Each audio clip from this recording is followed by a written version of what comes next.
Студент жигит жаңы кийимдерди кийип алып кыздарга жагайын деп жүрөт. Жаңы кийим кийип кыздарга жаккандан көрө пешене тердетип, иштеп, ун ташып, бетон куюп, эски кийимди ата-энеңди бакканың жакшыраак.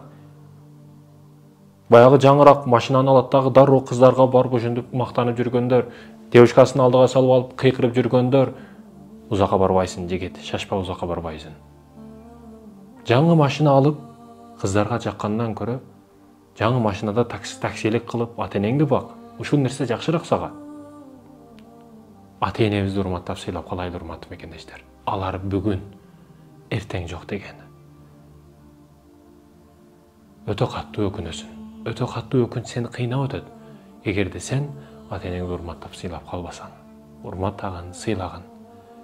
Эртең убагы келет, көздөрүңдөн мөлтүрөгөн жаштарың агып, кана бүгүн апам болсо, кана бүгүн атам болсо, желкемден түшүрбөстөн Меккеге алып барып көтөрүп, кайра көтөрүп алып келсем дейсин, бирок таппай каласың.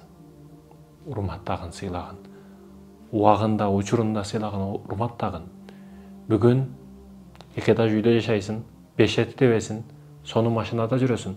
Бирок айылдагы апаң муздак сууда идишин жууп отурат, кирин жууп отурат.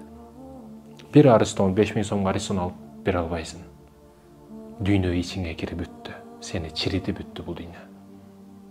Өзүң билесиң, тамеки тартып жатып ойлоносуң. Эртең бул нерселердин бардыгына жооп бериш бар. Эки этаж үйүңө карап алып, ар бир кирпичи кайсыл акчага келгенин билесиң.